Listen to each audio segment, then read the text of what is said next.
book. Okay.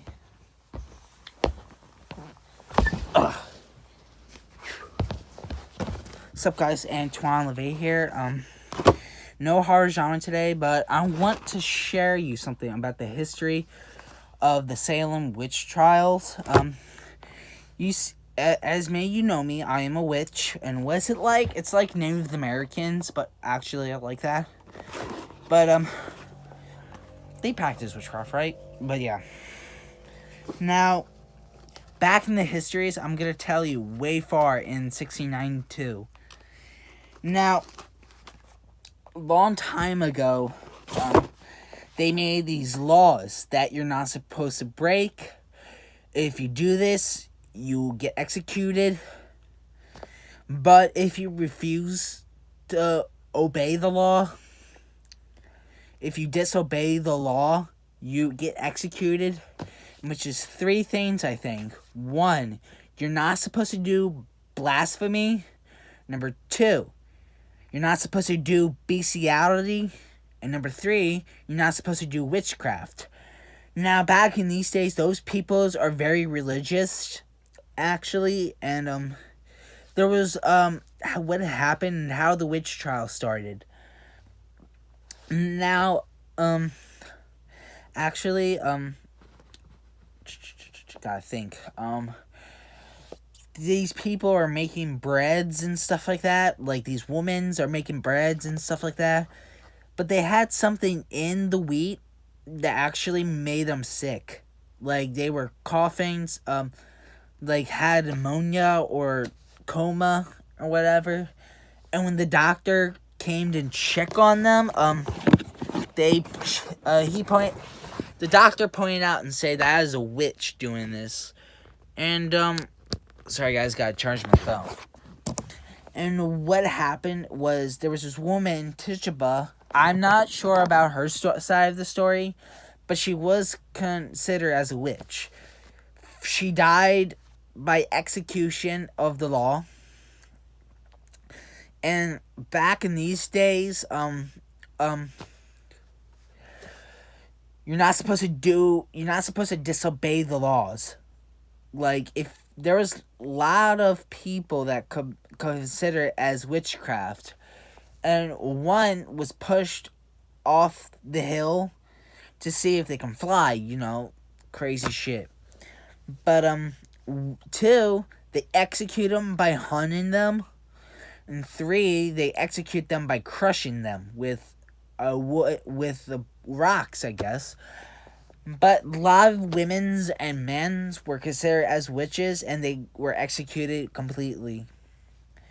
And there was this one woman who described as wearing black clothing, weird outfits, and that was against the code of Salem. Back in 1692, she was hung and all that. Now, in the 17th, I guess you can call it, the witchcraft have died down. No people never catch witches before. And suddenly, back now in these days, witches are freedom. And, what else? Oh, I gotta think, guys, I'm sorry. Now, witches, there are good people. Now, they're natural healers. They can heal you if you have broken wounds or stuff like that. They can heal you. They're natural healers. They're not afraid to tap the universe. And, they, practice good magic. But the rules is, a lot of Christian thinks they're bad, but they're not. Like, there are witches have a rule. The rule 1, do it by willing. Number 2, harm none. Because when you harm people, it come back at you 3 times. So yeah. And I got this book from my mom bought me this, but I can put like witch spells on it and stuff like that. That's what it meant to be. Like, she bought it for me just to put witch spells on it. Finally, I turned my mom into a witch, actually. She became back as a witch again. She used to practice witchcraft, but she had been had bad days because people are picking on her because she's doing witchcraft, but I got her back as a witch. She's now free and have freedom. Now, these are what the Vikings are.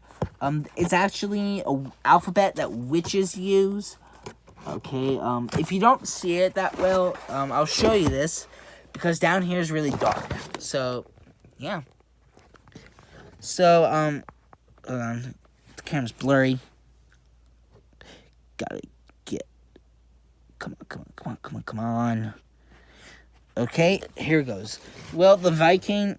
There you go. Okay, the Vikings, I say, the witches use those Viking letters, for, like, their spells or whatever. Now, do me a big favor.